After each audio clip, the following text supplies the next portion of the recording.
I'm going to be an outlaw. I like that. Anything else? You know what else he did? Yep. The Son of God, the Jews thought he was a liar too. In fact, when he said stuff like, yeah, the Father and I are one, they picked up stones to chuck at him. I've never really been in a situation where people picked up stones to chuck at me. Although last week we had some of our war college guys out on the street doing some open air stuff, and somebody chucked 12 eggs at them.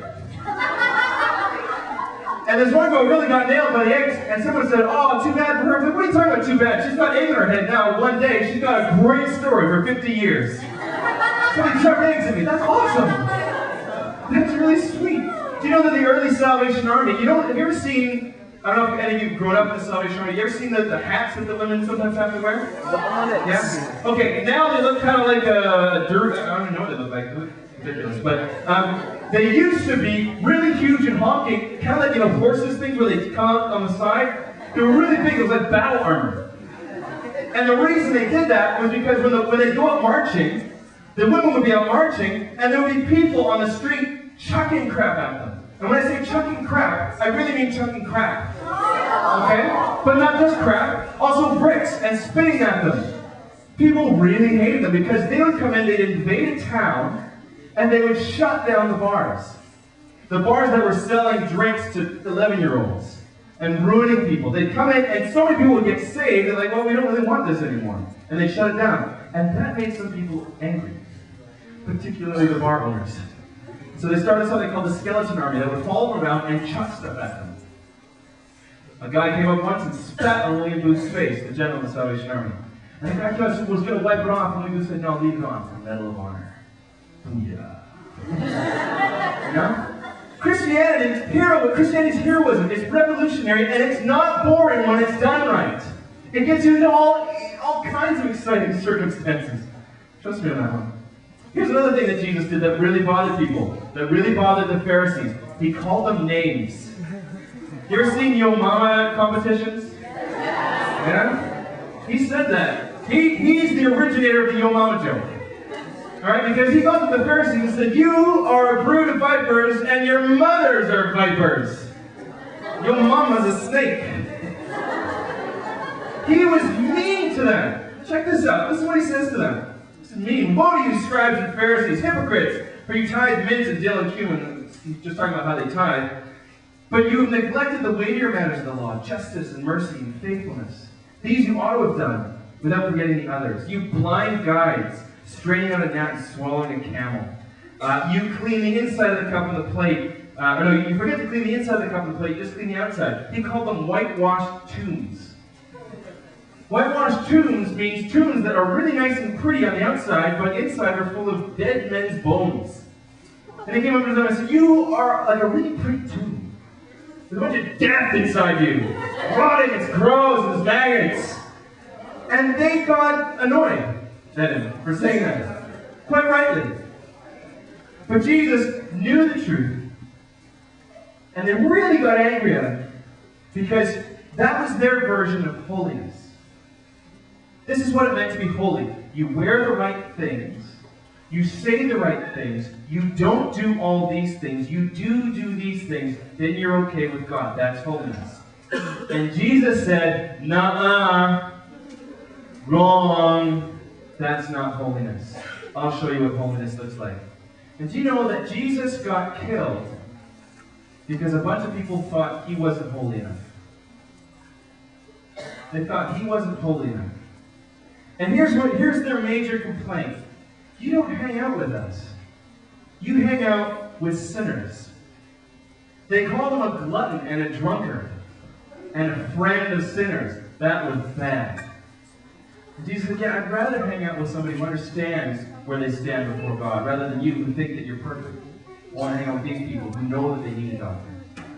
He hung out with the wrong people. He acted unholy. He wasn't just scandalous for the sake of being scandalous. He was scandalous because he was in obedience to God. God said, this is who I want you to reach out to. This is who I want you to be with. And that's what Jesus did. And when we follow Jesus, we will annoy people. We're just going to. It's inevitable. Anyone ever heard of a guy named Martin Luther? Not Martin Luther King, Martin Luther. Yeah? He's the guy who banged up 95 things on a church door. Protestant Reformation. Heard of him? Here is a guy who took on the Catholic Church. It's big now, it was really big then. He took on the Catholic Church, he took on the world, he said, this is how things ought to be. But he didn't want to do it. He was really reluctant. He didn't want to, he was a reluctant revolutionary. They said, I can't do anything but this. And they said, if you don't say that you were wrong, we will kill you in really creative ways. Okay? And they had really, really inventive, creative ways of killing people. And they said, this is what we're going to do to you. And they burned all his books. And they burned a lot of his friends and other people who were working for the same thing. And he stood there before the Pope and he said, I stand here and I can't do anything else. This is what God told me to do. I've got to be like this. I've got to be like this because I'm following Jesus. When you follow Jesus, you will annoy people. And I'm sure you've heard of Martin Luther King Jr., named after Martin Luther. Guy in the 50s who, I was just teaching my kids this yesterday. We have a big picture of Martin Luther King Jr. He's free at last on the bottom. I said, hey, Joshua and Carol, how is he different from me? How's it? And they're like, he has hair. Thanks, No, that's not how he's different. And it took them a long time, which I thought was really cool. They said, oh, yeah, well, his skin is a different color. Yeah, his skin's a different color. Do you know that because his skin is a different color, some people thought that he wasn't as good as us? And they went, what? Are you kidding me? That's crazy. Because of what he did, now my kids have grown up in a world where that is becoming less and less crazy. Or more and more crazy. Although in some cases it's not. But if you see what he did, if you follow the footage, he decided to do this nonviolent revolution based on what Christ said. And his main tactic was, we're going to go out on the street, and we're going to walk, and we're going to hold signs, and we're going to sing, we're going to hold hands, and we're going to get beaten up. All right, let's go! And people were like, okay, we'll try this. And there's a bunch of kids who wanted to come along with him. Little kids.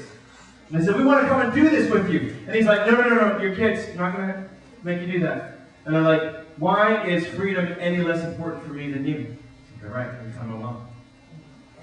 And here's how this revolution worked. Martin Luther King Jr., they were walking on the streets, peacefully, not doing anything violent. And the police came up. This was on camera, on television. And the police came up and they started shooting them with the water cannons. I don't know if you've ever been hit by a water cannon. I don't imagine you have. Don't imagine it doesn't feel very good. It's not just like a hose.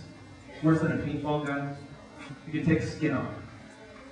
Alright? This is the pressure. So people were watching on TV and seeing these little children who have done nothing wrong, getting nailed with water cannons.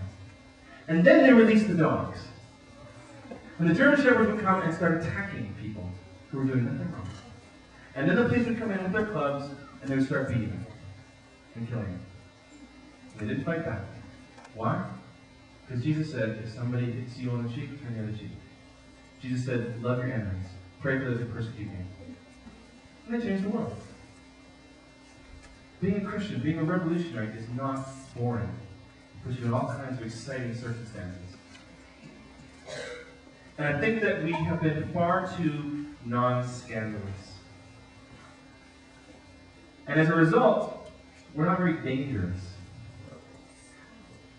I was praying with my son the other day. And, at night, you're supposed to pray over your kids. This is what the church tells you to do. You're supposed to pray over your kids and pray for protection and safety over them, right? So I was praying for him. I said, anything you want me to pray for? So he said, yeah, pray for my protection and safety. I'm like, you know what? I can't do that. Why? I'm not going to pray for your protection and safety. Why not? Because I don't think I really want you just to be protected and safe. Because I don't think that's what we're called to. I said, I'm going to pray that you are dangerous.